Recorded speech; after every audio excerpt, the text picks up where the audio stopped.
नमस्कार छात्रों, स्वागत करता हूं आपके अपने YouTube चैनल मगध शारदा पर। मैं उत्तम सर। मैंने पिछले वीडियो में आपको एक चर वाले रेखिक समीकरण से जितने सवाल थे दोनों चैप्टर कंप्लीट करा चुका था। आज मैं आपके सामने तीसरा चैप्टर लेकर आया हूं जिसका नाम है चतुर्भुजों को समझना। इस वीडियो में जो आज वीडियो बना रहा हूँ उस वीडियो में हम क्या क्या पढ़ेंगे तो देख लीजिए। इस वीडियो में पढ़ेंगे, पहले तो बहुभुज पढ़ेंगे, क्या होता है बहुभुज उसको समझेंगे, ठीक है। बहुभुज का परिभाषा भी जानेंगे, बहुभुज के उदाहरण भी जानेंगे। उसके बाद उत्तल बहुभुज को पढ़ेंगे, अवतल बहुभुज को पढ़ेंगे, सम बहुभुज को पढ़ेंगे और विषम बहुभुज को पढ़ेंगे। इसके अलावा साधारण वक्र का क्या होता है, साधारण वक्र का चित्र के सहित उसका परिभाषा भी जानेंगे। उसके बाद साधारण बंद वक्र क्या होता है, फिर भुजाओं के आधार पर बहुभुज के नाम जैसे त्रिभुज, चतुर्भुज, पंचभुज, इन सबों के नामों के बारे में भी चर्चा करेंगे। उसके बाद इस वीडियो में ही एक्सरसाइज 3.1 देखेंगे, ठीक है। फिर से इस चैप्टर का नाम क्या है, चतुर्भुजों को समझना। तो कोई एक चैप्टर नहीं है इसमें 4 चैप्टर है टोटल। तो ये पहला चैप्टर है 3.1, फिर 3.2, फिर 3.3, फिर 3.4। तो चारों चैप्टर को पढ़ेंगे तो आगे चतुर्भुज का प्रकार भी आएगा, जैसे समांतर चतुर्भुज, सम चतुर्भुज, ये वर्ग, आयत, पतंग, सारा इसी में पढ़ना है, ठीक है। तो फिलहाल इस वीडियो में हम बहुभुज, उत्तल बहुभुज, अवतल बहुभुज, सम बहुभुज, विषम बहुभुज, साधारण वक्र, साधारण बंद वक्र और भुजाओं के आधार पर बहुभुजों के नाम और एक्सरसाइज 3.1 देखेंगे। आप वीडियो में बने रहे। हम 3.1 पहले बहुभुज की परिभाषा देखते हैं। चलिए पहला क्या देखते हैं हम, परिभाषा बहुभुज का। बहुभुज किसे कहते हैं या बहुभुज क्या होता है। तो बहुभुज पहले परिभाषा सुन लीजिए, फिर मैं लिख भी दूंगा। बहुभुज उसे कहेंगे, उस आकृति को, उस ज्यामितीय आकृति को बहुभुज कहेंगे या उस बंद आकृति को बहुभुज कहेंगे जिसमें 3 या 3 से अधिक भुजा हो, ठीक है। मतलब बहुभुज में जिसमें कि 3 भुजा हो या 3 से अधिक भुजा हो। 3 भी हो सकता है, जैसे त्रिभुज भी एक बहुभुज है, 3 से अधिक लेंगे तो चतुर्भुज हो जाएगा, पंचभुज हो जाएगा, षष्ठभुज हो जाएगा, तो उसे भी हम बहुभुज कहेंगे, ठीक है। तो मैं बहुभुज की परिभाषा लिखता हूं, आप भी। वह बंद ज्यामितीय आकृति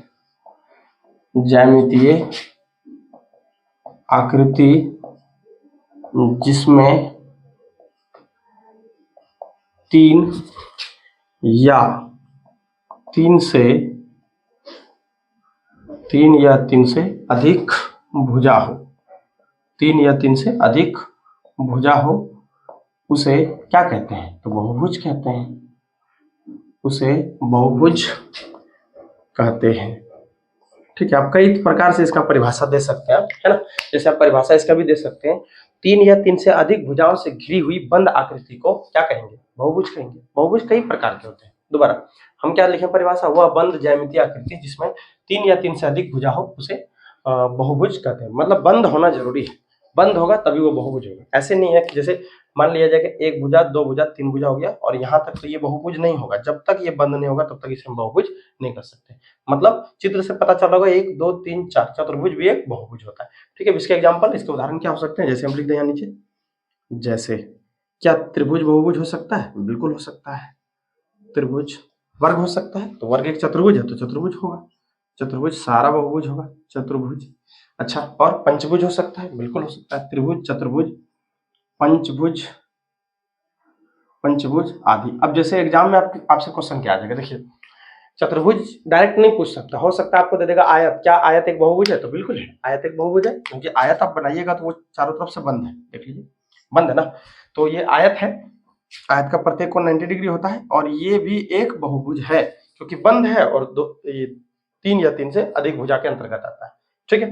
क्या पंचभुज है, पंचभुज तो लिखे हैं। अच्छा, समांतर चतुर्भुज क्या एक बहुभुज हो सकता है, तो बिल्कुल हो सकता है। क्यों, क्योंकि समांतर चतुर्भुज में देखिए 3 या 3 से अधिक भुजा के अंतर्गत यानी 4 भुजा है, तो चतुर्भुज है तो बहुभुज तो होगा ही। ओके, आशा करते हैं बहुभुज समझ में आ गया होगा आपको। वर्ड देख लीजिए दोबारा, आप शॉर्ट परिभाषा भी लिख सकते हैं। वह आकृति या वह बंद आकृति जो 3 या 3 से अधिक भुजाओं से घिरी हो उसे हम बहुभुज कहते हैं, ठीक है। आप इसका स्क्रीनशॉट लीजिए। अब हम बताएंगे आपको उत्तल बहुभुज और अवतल बहुभुज। अगला क्या देखते हैं हम लोग, तो उत्तल बहुभुज और अवतल बहुभुज। पहले उत्तल देख लेते हैं। उत्तल बहुभुज का परिभाषा आप क्या लिखेंगे, देखिए ऐसी आकृति या ऐसा बहुभुज जिसका कोई विकर्ण उस आकृति के बाहर स्थित ना हो। यानी फिर से ऐसा, जैसे मान लीजिए कि कोई एक बहुभुज है, ओके, हम यही ले लेते हैं बहुभुज, इसका विकर्ण मिलाइएगा, ये वर्ग है या समचतुर्भुज या समांतर चतुर्भुज जो भी है, इसका कोई भी विकर्ण इस चित्र के इस घेरा के अंदर, इस जो दिख रहा है ना, इसके बाहर नहीं होना चाहिए, ठीक है। कहाँ बाहर है, तो अंदर में ही है।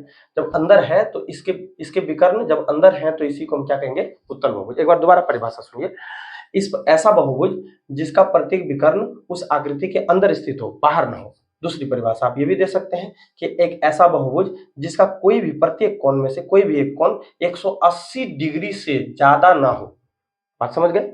180 डिग्री से ज्यादा ना हो। 180 डिग्री से ज्यादा होगा तो वो उत्तल बहुभुज नहीं हो सकता। एक और परिभाषा आप ऐसे दे सकते हैं कि जो बहुभुज उठा हुआ हो, उभरा हुआ हो, जैसे देखिए ये उभरा हुआ है, उठा हुआ है इस प्रकार से, या इधर भी देखिएगा तो आपको उठा हुआ नजर आएगा, यानी इस प्रकार नहीं होना चाहिए, ऐसे ऐसे नहीं होना चाहिए। समझ गए कि नहीं? बाहर से आपको कभी इस प्रकार नजर नहीं आना चाहिए, ऐसे ऐसे करके, ठीक है। जैसे इसमें भी तो भुजा तो है ही, 1 2 3 4 5 पंचभुज तो है ही, लेकिन ये उत्तल बहुभुज नहीं हो सकता, क्योंकि उत्तल बहुभुज कभी धंसा हुआ नहीं होगा। जब भी होगा तो उभरा, ऐसे हो सकता था, ऐसे करके आप ऐसे दे सकते थे, ये उत्तल बहुभुज हो जाएगा। क्यों? क्योंकि ये उभरा हुआ है। बात समझ गए? तो आप ऐसे भी उत्तल को, आप उत्तल ना याद रखें, उठल याद कर सकते हैं। उठल मतलब उठा हुआ, उभरा हुआ होना चाहिए, ठीक है। 3 परिभाषा आप बोल सकते हैं। पहला परिभाषा क्या है, दोबारा देखिए, मतलब ऐसा बहुभुज जिसका विकर्ण उस आकृति से बाहर ना हो, उसे हम उत्तल बहुभुज कहेंगे। या दूसरा परिभाषा, जिसका प्रत्येक कोण 180 डिग्री से अधिक ना हो, है ना, तो उसे हम क्या कहेंगे, उत्तल बहुभुज। तो हम परिभाषा इसका लिखते हैं, वह बहुभुज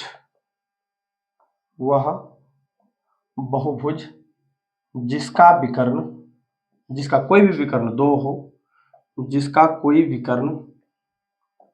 विकर्ण आकृति के बाहर स्थित न हो, आकृति के बाहर स्थित न हो, उसे क्या कहते हैं, तो उसे उत्तल बहुभुज कहते हैं। उत्तल बहुभुज कहते हैं। ओके, उत्तल बहुभुज कहते हैं। परिभाषा फिर से, वह बहुभुज जिसका कोई विकर्ण आकृति के बाहर स्थित न हो, उसे हम उत्तल बहुभुज कहते हैं। जैसे आप ये वर्ग बोल सकते हैं, है ना, तो जैसे हम लिख ही देते हैं यहाँ पे, जैसे वर्ग हो सकता है, आयत हो सकता है ना, त्रिभुज हो सकता है, त्रिभुज, ये सब क्या हो जाएगा, ये सब क्या हो जाएगा, तो उत्तल बहुभुज होगा। अब ये सब वर्ग आयत वगैरह ना देके सिर्फ ऐसे चित्र दे देगा आपको, ऐसे करके, है ना, या ऐसे भी कुछ बना देगा, ऐसे करके, ऐसे सिर्फ देखिएगा उठा हुआ, ये तो चतुर्भुज बन गया, है ना। तो कोई भी मतलब जब उभरा हुआ आपको नजर आ जाए, जैसे मंदिर के टाइप का, ऐसे करके, ऐसे भी दे दे आपको इस तरह करके, तो ये भी क्या हो जाएगा, उत्तल बहुभुज हो जाएगा। क्योंकि देखिए बहुभुज है 1 2 3 4 5 भुजा है, पंचभुज होगा, और चूंकि ये उभरा हुआ है, तो उभरा हुआ है तो क्या कहेंगे उसको, उत्तल बहुभुज। उत्तल बहुभुज क्लियर हुआ कि नहीं? आगे 3.1 एक्सरसाइज में आपको उत्तल बहुभुज पूछेगा, इसलिए मैं परिभाषा में पहले क्लियर कर दे रहा हूं आपको कि वह बहुभुज, अब जैसे इसका कोई विकर्ण खींच लिया, इस विकर्ण को हम इधर से खींच सकते हैं, इस विकर्ण को इधर से खींच सकते हैं, इस विकर्ण को इधर से खींच सकते हैं, और ये तो खींचा हुआ पहले से, तो कोई भी विकर्ण बाहर नहीं आ रहा। जब बाहर नहीं आ रहा तो ये कौन सा बहुभुज हो जाएगा, तो उत्तल बहुभुज। क्लियर है? आप इसका स्क्रीनशॉट लीजिए और इस बार देखते हैं, उत्तल के बाद अवतल बहुभुज देखते हैं, अवतल बहुभुज क्या होता है। तो ध्यान दीजिए, इसका परिभाषा पहले समझ लीजिए, वह बहुभुज जिसका कोई विकर्ण बाहर स्थित हो, उस आकृति के बाहर स्थित हो, उसे क्या कहेंगे, हम अवतल बहुभुज कहेंगे। या दूसरा परिभाषा आप ये भी दे सकते हैं, वह विकर्ण जिसका कोई एक कोण प्रत्येक कोण नहीं, कोई एक कोण 180 डिग्री से अधिक हो, उसे हम क्या कहेंगे, अवतल बहुभुज। या सीधा समझिए वो धंसा हुआ हो, कैसा हो, धंसा हुआ गुफा की तरह, उसे हम क्या कहेंगे, अवतल बहुभुज। जैसे देख लेते हैं परिभाषा, इसका पहले लिखते हैं, वह बहुभुज जिसका कोई विकर्ण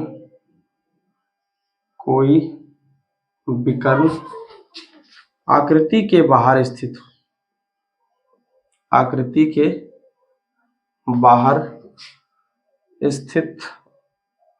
हो, उसे क्या कहते हैं, अवतल बहुभुज कहते हैं।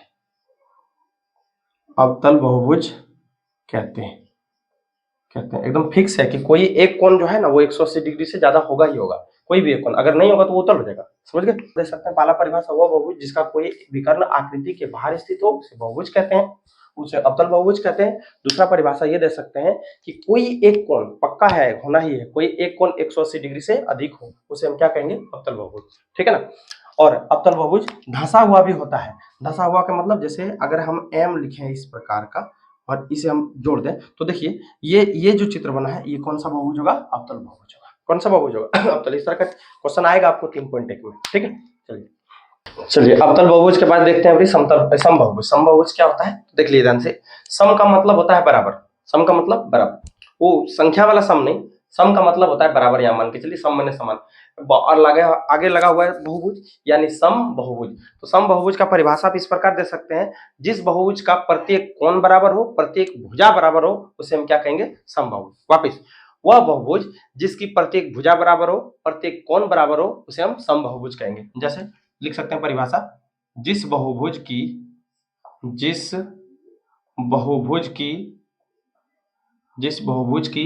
प्रत्येक भुजा तथा प्रत्येक कोण समान हो या बराबर हो,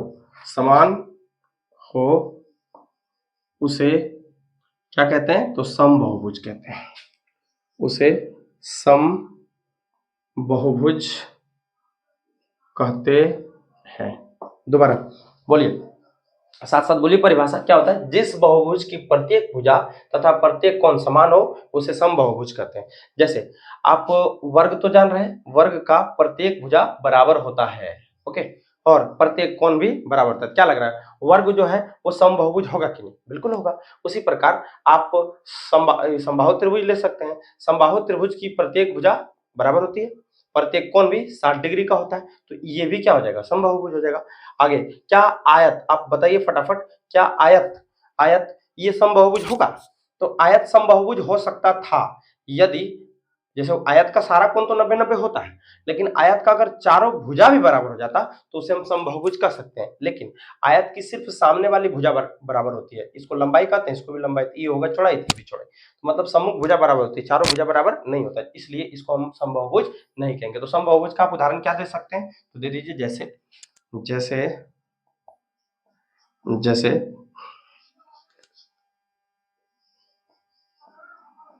जैसे एक तो हो जाएगा समबाहु त्रिभुज, दूसरा क्या हो जाएगा, वर्ग, तीसरा क्या हो जाएगा, समपंचभुज, समषष्ठभुज, समपंचभुज, जो ले सकते हैं, है ना। इन सबों को क्या कहेंगे हम, समबाहुभुज। क्या कहेंगे, समबाहुभुज। दोबारा एक बार परिभाषा लास्ट पर देख लीजिए, जिस बहुभुज की प्रत्येक भुजा तथा प्रत्येक कोण समान हो, उसे क्या बोलेंगे, समबाहुभुज कहेंगे। मतलब भुजा भी बराबर होना चाहिए, सब भुजा बराबर होना चाहिए, और प्रत्येक कोण भी बराबर होना चाहिए, उसे हम क्या कहेंगे, समबाहुभुज। इसका आप स्क्रीनशॉट लीजिए, हम अगला देखते हैं और विषम बहुभुज बनाते हैं। चलिए अगला क्या है देखिए, तो विषम बहुभुज। विषम बहुभुज किसे कहते हैं, तो इसका परिभाषा देखते हैं। सिंपल जस्ट उल्टा है, मतलब समबाहुभुज में सभी भुजा सभी कोण बराबर थे, तो इसमें सभी भुजा और सभी कोण बराबर नहीं होंगे। तो लिखना है, जिस बहुभुज की प्रत्येक भुजा तथा प्रत्येक कोण समान न हो, समान माने बराबर, समान का मतलब बराबर न हो, उसे विषम बहुभुज कहते हैं, उसे विषम बहुभुज कहते हैं। ठीक है, मतलब जिस बहुभुज की प्रत्येक भुजा भी बराबर ना हो, प्रत्येक कोण भी बराबर ना हो, उसे हम विषम बहुभुज कहते हैं। तो इसमें आयत हो सकता है, इसमें समद्विबाहु त्रिभुज हो सकता है, इसमें विषमबाहु त्रिभुज हो सकता है। तो लिखिए, जैसे आयत ले सकते हैं, आयत, उसके बाद और क्या ले सकते हैं, तो हम समचतुर्भुज भी ले सकते हैं, या समद्विबाहु त्रिभुज ले सकते हैं, समद्विबाहु त्रिभुज, या क्या ले सकते हैं, तो आप आयत, समद्विबाहु, समांतर चतुर्भुज ले सकते हैं, समांतर चतुर्भुज। ये सब जो है किसके उदाहरण है, विषम बहुभुज के उदाहरण है, कोई दिक्कत नहीं। एक बार दोबारा, जिस बहुभुज की प्रत्येक भुजा तथा प्रत्येक कोण समान न हो, ध्यान रखिएगा इस पर, समान न हो, उसे विषम बहुभुज कहते हैं। अगर समान रहता तो वो सम बहुभुज हो जाता, उसे विषम बहुभुज कहते हैं। जैसे आयत का सम्मुख भुजा बराबर होता, सभी भुजा बराबर नहीं होता। समद्विबाहु त्रिभुज की दो भुजा बराबर होती है, सभी भुजा बराबर नहीं होती। समांतर चतुर्भुज की भी सम्मुख भुजा समांतर और बराबर होती है, लेकिन सभी भुजा बराबर नहीं होती है। जो सब बराबर नहीं होती थी, क्या हो जाएगा, क्या हो जाएगा बताइए, विषम बहुभुज हो जाएगा। क्लियर है। चलिए इसके बाद आप देखते हैं सरल बंद वक्र और साधारण वक्र, और साधारण बंद वक्र, इन दोनों का हम परिभाषा देखते हैं। चलिए अगला देखते हैं साधारण वक्र। साधारण वक्र क्या होता है, तो ऐसा वक्र जो कभी खुद को ना काटे, है ना, कभी खुद को ना काटे। जैसे लिखिए, ऐसा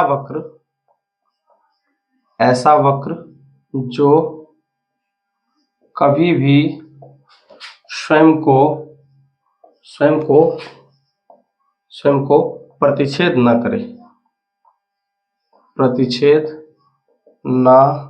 करे, उसे बोलिए क्या कहते हैं? साधारण वक्र कहते हैं। उसे साधारण वक्र कहते हैं।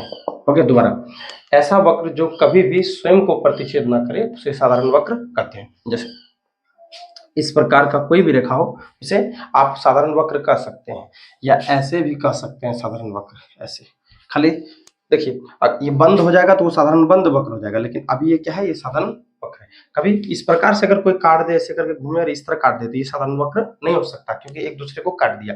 ये पहला लाइन खुद को काट दिया। या ऐसे भी हो सकता है, ऐसे करके ऐसे काट दिया। जब भी एक लाइन यानी ये खुद को यहाँ से निकले और खुद को काट दे तो उसे साधारण वक्र नहीं कहेंगे। साधारण वक्र कब होगा? जैसे आप अंग्रेजी का अक्षर यू ले सकते हैं, ये साधारण वक्र है। भी ले सकते हैं, साधारण वक्र है। डब्ल्यू ले सकते हैं, सब साधारण वक्र है। लेकिन एक्स आप नहीं ले सकते, क्योंकि ये एक दूसरे को काट रहा है। ओके, और भी कोई अक्षर, जैसे एम ले सकते हैं। एम क्या साधारण वक्र है? तो बिल्कुल है। और अच्छा, एन है साधारण वक्र, तो एन भी है साधारण वक्र है, क्योंकि काट नहीं रहा है। लेकिन और कोई अक्षर ले लेते हैं, जैसे बी ले लिया जाए, तो क्या बी साधारण वक्र है? तो नहीं है, क्योंकि काट दे रहा है, तो वो साधारण वक्र नहीं हो सकता। ठीक है, इसका परिभाषा आप देख लीजिए, उसके बाद अभी देखते हैं साधारण बंद वक्र। ठीक है, साधारण बंद वक्र हम देख रहे हैं, इसका आप स्क्रीनशॉट ले लीजिए। अगला परिभाषा क्या है? साधारण बंद वक्र। क्या लिखा हुआ है? साधारण बंद वक्र। पिछला आप देखे थे साधारण वक्र, तो इसको हम कैसे पढ़ेंगे? तो इसका परिभाषा, ऐसा वक्र जो स्वयं तो काटे ही नहीं, क्योंकि साधारण वक्र होगा तभी साधारण बंद वक्र आगे हो सकता है। ठीक है, पहले साधारण वक्र होना चाहिए, तो स्वयं को ना काटे, और प्लस इसका शुरुआती बिंदु और अंतिम बिंदु, मतलब शुरू वाला बिंदु और लास्ट वाला बिंदु दोनों एक ही जगह हो। जैसे इस प्रकार का परिभाषा देख लीजिए, ऐसे करके कोई बनाए हम, ऐसे यूं करके यहाँ मिला दिए, तो जब मिल गया तो इसे हम क्या कहेंगे? साधारण बंद वक्र, क्योंकि ये पूरी तरह से बंद हो चुका है। ठीक है, ओके। लेकिन पिछला क्या था? ऐसे था, ऐसे, इसको हम कहेंगे खुला वक्र। आप ये साधारण वक्र भी कह सकते हैं। ठीक है, अब क्या वर्ग जो है, वर्ग ये साधारण वक्र होगा? तो बिल्कुल होगा। साधारण बंद वक्र होगा? दोनों होगा, क्योंकि ये बंद है ना। इसका यहाँ से अगर शुरू करते हैं, ये हो गया इसका प्रारंभिक बिंदु, तो यहाँ फिर वापस यहीं पे अंतिम बिंदु हो गया। ठीक है, आगे तो इसका परिभाषा हम कैसे लिखेंगे? यानी वह वक्र जिसका प्रारंभिक बिंदु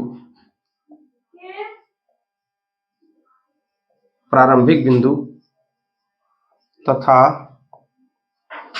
अंतिम बिंदु समान हो या एक ही हो, वनिष्ठ हो। अंतिम बिंदु वनिष्ठ हो, उसे साधारण वक्र कहते हैं।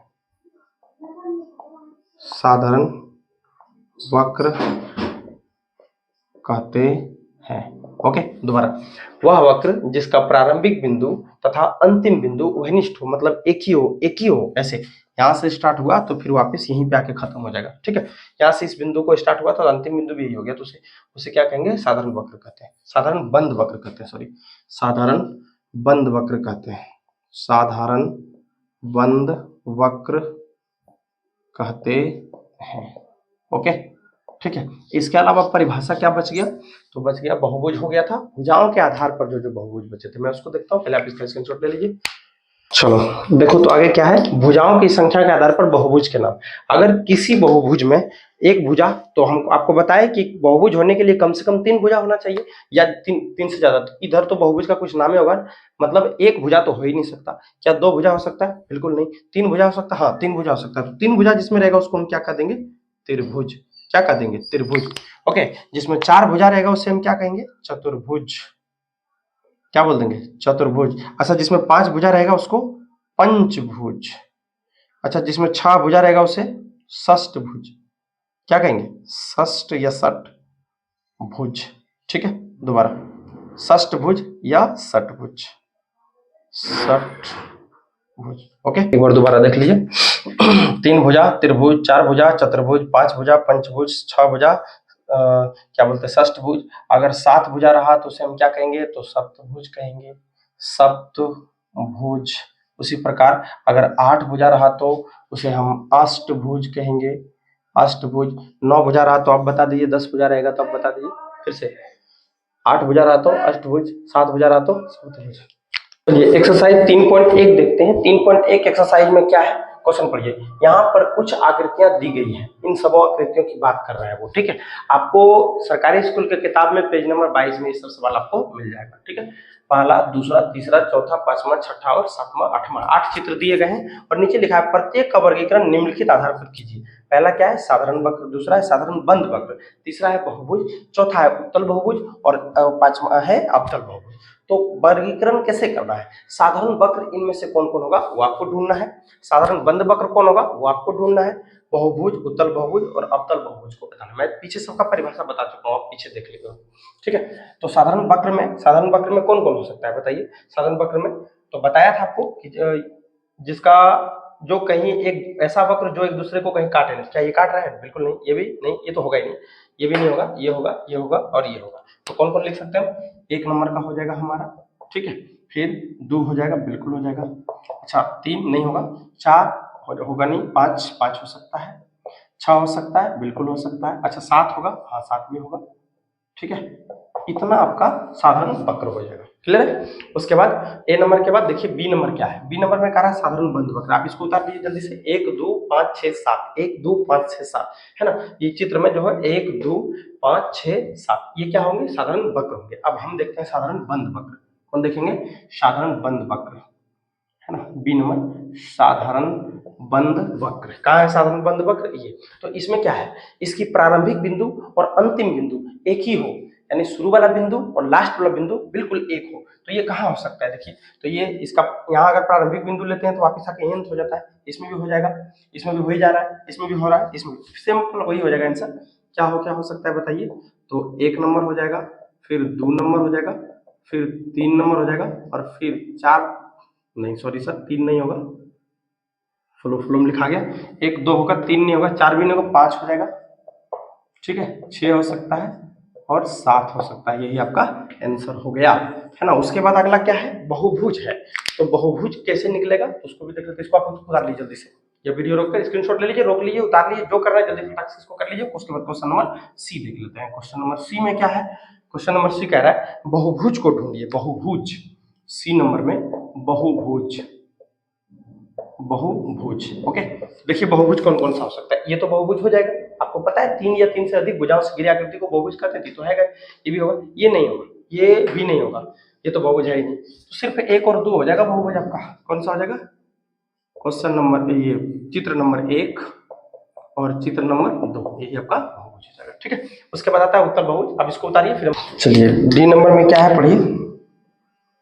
डी नंबर में है उत्तल बहुभुज, उत्तल बहुभुज है ना। इसको कह रहा है कि इन चित्रों में उत्तल बहुभुज कौन है। उत्तल बहुभुज का आपको परिभाषा पीछे बताए थे। उत्तल बहुभुज किसे कहते हैं, जिस बहुभुज उभरा हुआ हो या जिसका कोई विकर्ण उस चित्र से बाहर ना आए या जिसका प्रत्येक कोण 180 से कम हो, ये हो सकता है। तो इसमें देखिए कौन सा आपको उभरा हुआ लग रहा है, ये तो धंसा हुआ, ये तो अवतल हो जाएगा, ये उत्तल है, ये वाला ये तो बहुभुज है ही नहीं, ये भी बहुभुज नहीं है, ये बहुभुज नहीं, ये बहुभुज है लेकिन उत्तल नहीं हो सकता।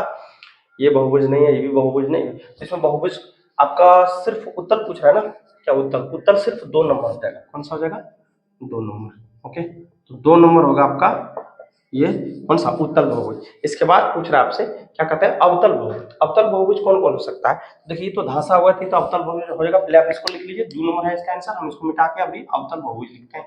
क्वेश्चन नंबर 3, क्वेश्चन नंबर ई नंबर है अवतल बहुभुज।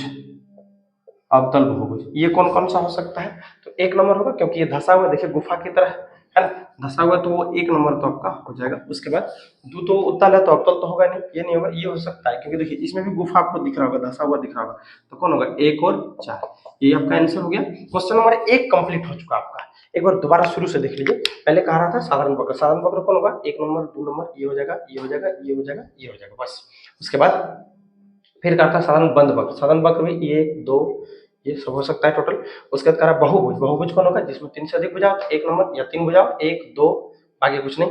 उत्तल बहुभुज में सिर्फ ये होगा, अवतल में कौन कौन का रहता है, सिर्फ एक ये होगा और एक ये होगा, बस काम खत्म। इसका इस सवाल का कंप्लीट हो चुका है, आप इसका स्क्रीनशॉट ले लीजिए। फिर इसमें दूसरा नंबर सवाल हम बनाते हैं। चलिए क्वेश्चन नंबर 2 देखते हैं। एक्सरसाइज 3.1 का क्या है, समबहुभुज क्या है। पीछे आपको पढ़ा चुका है समबहुभुज। क्या बताया गया था आपको कि ऐसा बहुभुज जिसकी सभी भुजाएं सभी कोण बराबर हो उसे समबहुभुज कहते हैं। तो मैं दोबारा एक बार परिभाषा लिख देता हूं, यहाँ पर क्या लिख देता हूं, जिस बहुभुज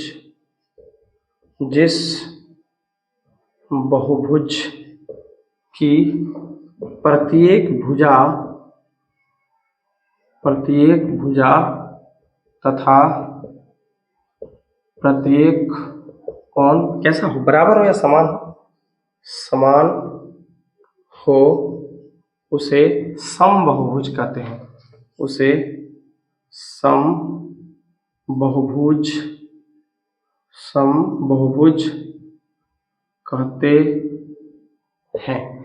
जैसे में आप क्या ले सकते हैं इसका एग्जांपल में, तो आप वर्ग दे सकते हैं, समबाहु त्रिभुज दे सकते हैं, है ना। समचतुर्भुज नहीं लेना है क्योंकि समचतुर्भुज का सभी कोण बराबर नहीं होता, ठीक है। आप वर्ग ले सकते हैं, समबाहु त्रिभुज ले सकते हैं। अब जैसे यहाँ फिर नीचे क्या करा है, एक समबहुभुज का नाम बताइए जिसमें 3 भुजा, ठीक है। तो 3 भुजा है, इसमें पक्का है कि त्रिभुज तो होगा, ठीक है। और कह रहा है समबहुभुज भी होना चाहिए, तो इसका आंसर क्या दे सकते हैं हम, समबाहु त्रिभुज। क्या दे सकते हैं, समबाहु त्रिभुज, क्योंकि समबाहु मतलब सब भुजा बराबर सब कोण बराबर, समबाहु त्रिभुज। अच्छा दूसरा में कह रहा है 4 भुजा, तो है ना हमारे पास वर्ग, क्या हो जाएगा, इसका आंसर लिख देना हमको वर्ग, ठीक है। उसके बाद कहता है 6 भुजा, 6 भुजा मतलब षष्ठभुज तो पक्का होगा, लेकिन षष्ठभुज सिर्फ होने से नहीं होगा, उसमें समषष्ठभुज होना चाहिए, यानी भुजा भी बराबर होना चाहिए। तो इसका आप आंसर क्या लिखिएगा, समषष्ठभुज, समषष्ठ या समषठ भुज, यही आपका आंसर हो जाएगा। एक बार दोबारा देख लीजिए, समबहुभुज पूछ रहा था, तो समबहुभुज किसको कहते हैं, जिसका प्रत्येक कोण बराबर हो, प्रत्येक भुजा बराबर हो, ठीक है। उसके बाद फिर आगे कहता है एक समबहुभुज का नाम बताइए, मतलब समबहुभुज का परिभाषा आपसे पूछ लिया, उसके बाद नीचे नाम पूछ रहा है जिसमें 3 भुजा हो, 4 भुजा हो, 6 भुजा हो सकता है आगे क्वेश्चन में आपसे पूछ दे 5 भुजा हो, तो 5 भुजा को आप समपंचभुज लिखिएगा, ठीक है ना। यहाँ है 3 भुजा, तो क्या लिखेंगे, समबाहु त्रिभुज। उसके बाद 4 भुजा हो तो क्या लिखेंगे, वर्ग लिखेंगे। उसके बाद 6 भुजा हो तो उसको लिखेंगे समषष्ठ, ठीक है। ये चैप्टर खत्म हो गया, अब इसमें कोई सवाल नहीं है, ठीक है ना, इसमें कोई सवाल नहीं है। अगला एक्सरसाइज है 3.2। 3.2 में लगभग 6 सवाल है, तो हम अगले वीडियो में उसे देखेंगे। इस वीडियो को अब यहीं रोकते हैं, ठीक है। वीडियो अच्छा लगा हो दोस्तों के साथ शेयर करें, क्योंकि नॉलेज को बांटना जरूरी है। आप तक अगर वीडियो है तो आप अपने दोस्तों तक पहुंचाएं, खासकर उन बच्चों के पास पहुंचाएं जिनका मैथ कमजोर है और 8वीं कक्षा के मैथ को देखकर वो डरते हैं। तो प्लीज शेयर करें जिन्हें मैथ से डर लगता है। मिलते हैं अगले वीडियो में, अपना ख्याल रखें, तैयारी करते रहें, पढ़ते लिखते रहें। बहुत बहुत धन्यवाद आप सबों का चैनल से जुड़े रहने के लिए।